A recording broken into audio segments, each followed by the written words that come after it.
Hi folks, my name is Sam from Helpful Home DIY, and today I'm going to be showing you how to skim coat plasterboard.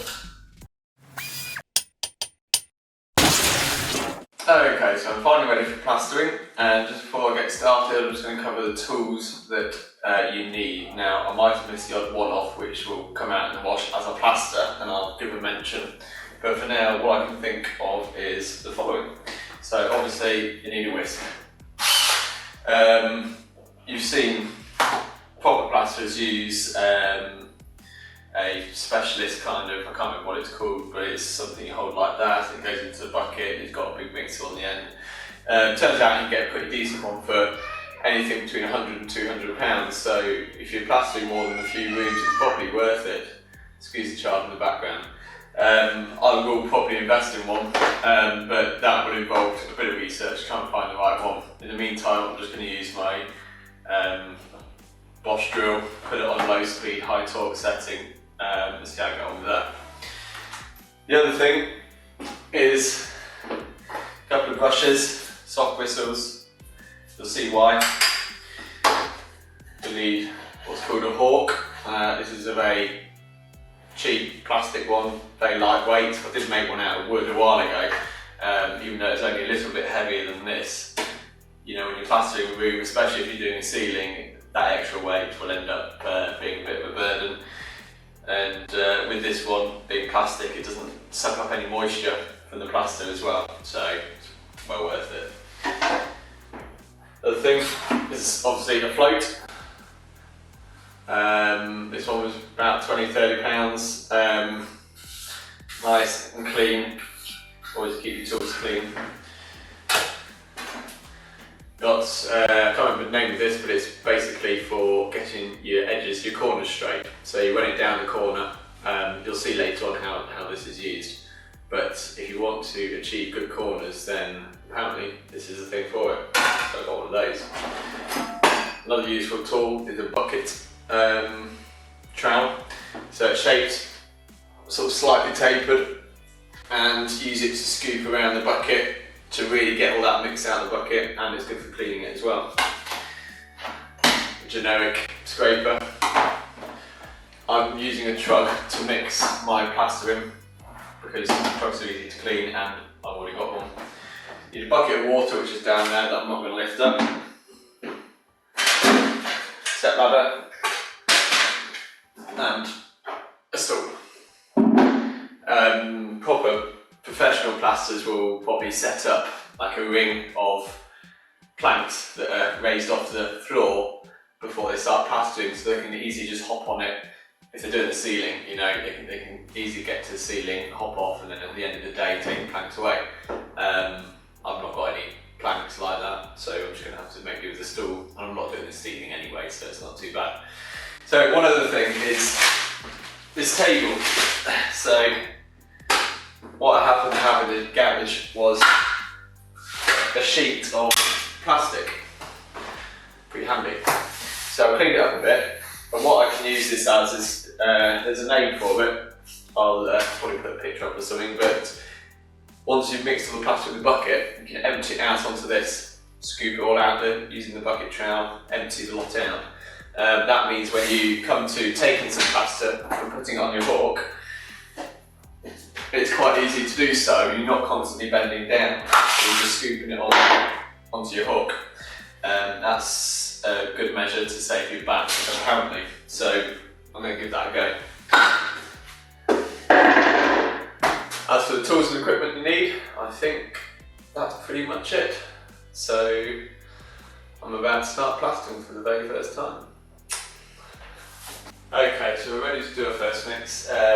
The instructions say 11.5 litres approximately of water to go into the bucket per bag.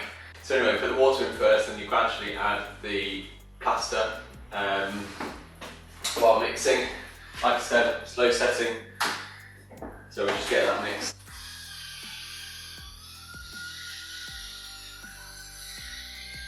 I've already put in a bit, by the way.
I'm going to get this board in the right place. Now, as I'm going to be working this side of the board,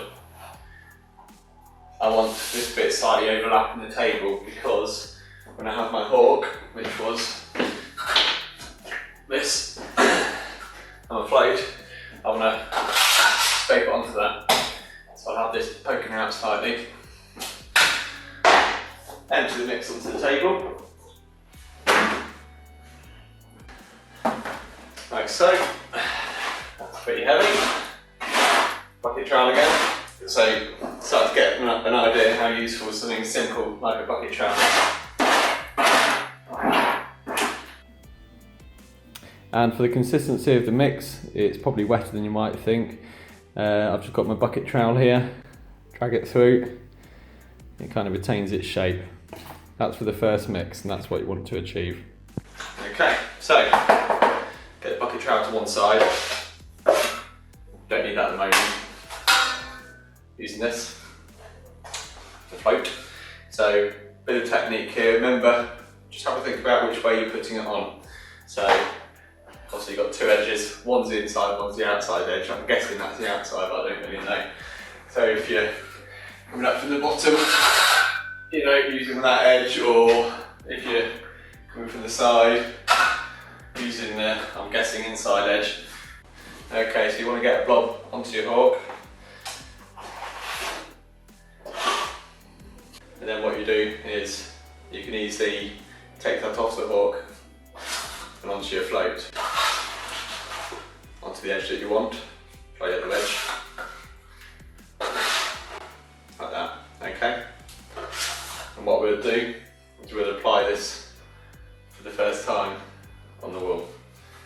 Okay, so we're just going to start along this edge here and bring it back, going over the Skim tape here, so we want to push it into those gaps to make sure they're filled. Otherwise it will sink in, and the first layer on plasterboard using thistle multi-finish wants to be 1 mil thick.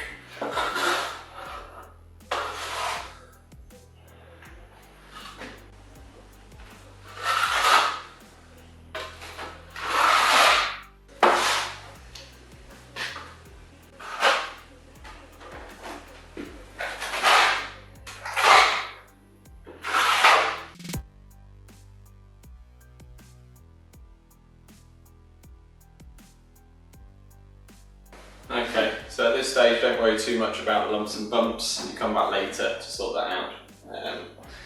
You just get it roughly on, and quick. Okay, just giving you a quick tip here on how to plaster alongside the beading. What you want to do is you want a nice line going up to the bead, and the way to achieve that is not by going like that, because you will create a hollow up to the bead. You want to run it so that you got your trowel on the bead itself, then run it up, and that makes sure that you get a straight line between the bead and the other side of the trowel.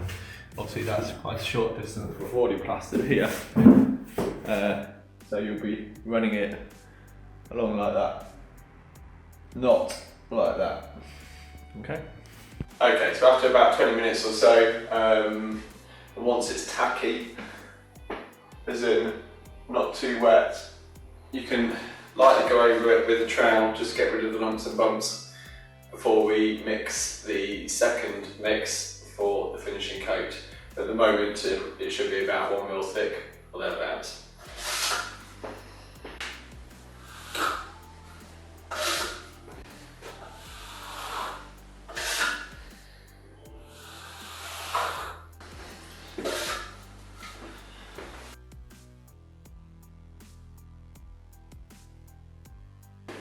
Okay, that side's still a little bit wet because I'm working faster the second time than did the first time, so I've caught up a bit.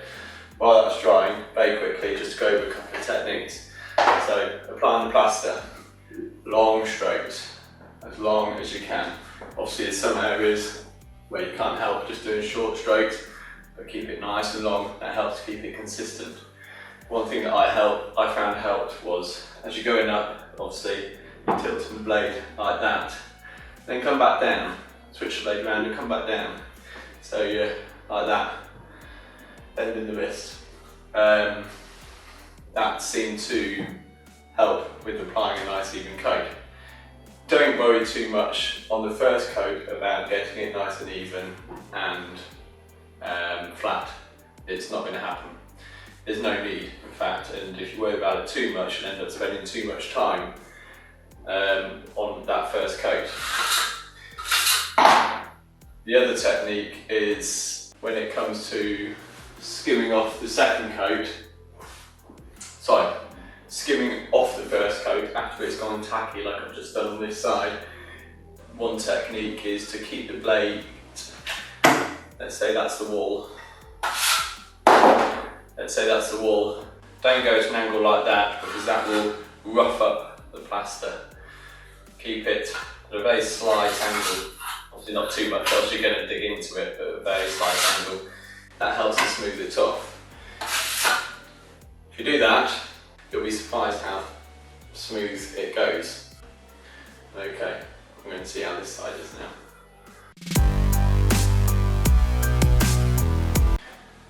Okie dokie, so that's a new mix of plaster made, slightly runnier than the last mix. All the tools have had a good clean down. We don't want any old plaster, with this new plaster, and feeling the wall still very, very, very slightly tacky, so we're good to put on a fresh coat of plaster. Again, this is another 1mm thick coat, and we do pretty much the same as we did before, just spreading on nice big, whatever you call it, motions. Okay, let's give it a go.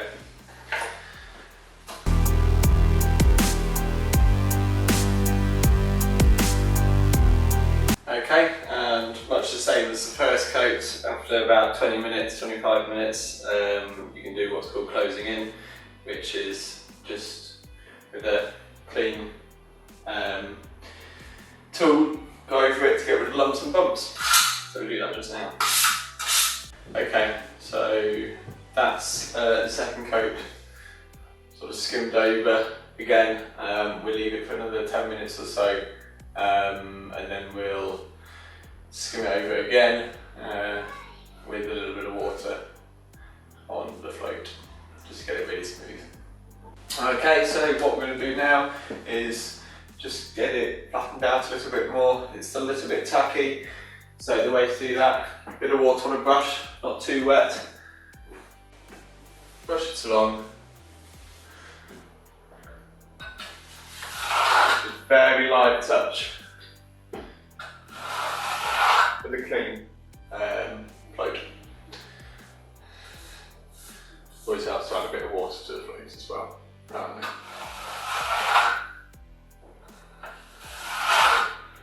And then probably about 20 minutes so after that, one final time with the float and a bit of water, just applying very light pressure just to even out the last of those bumps.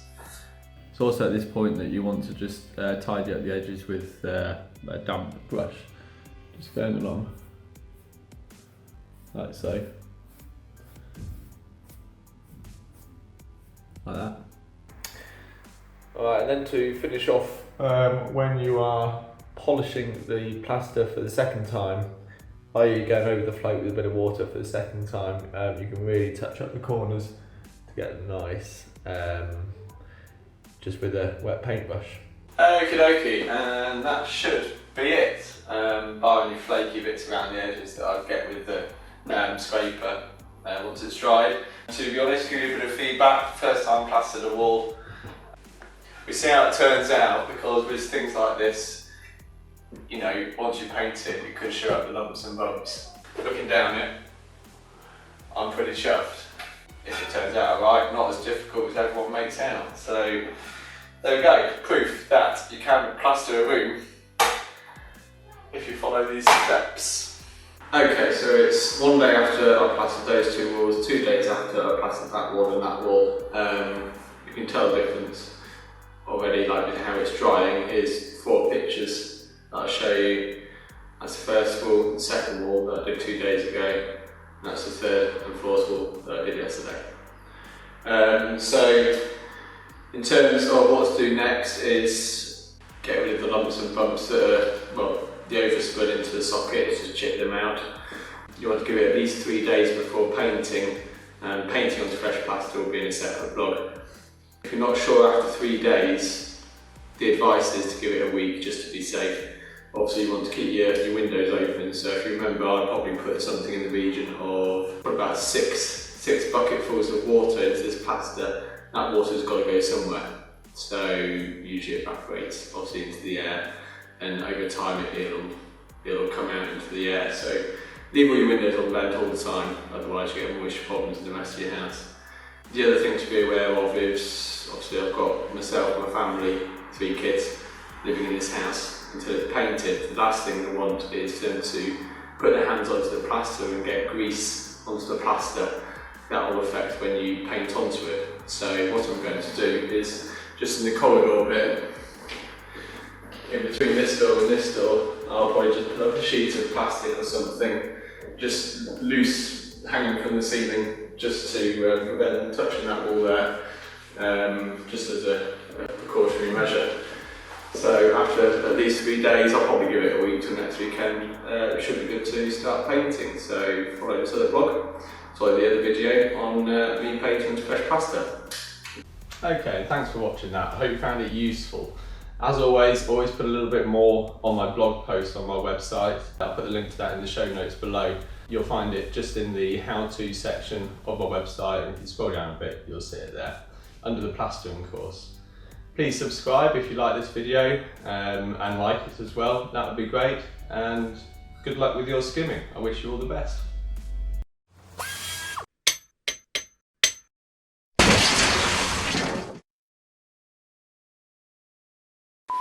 Oh, and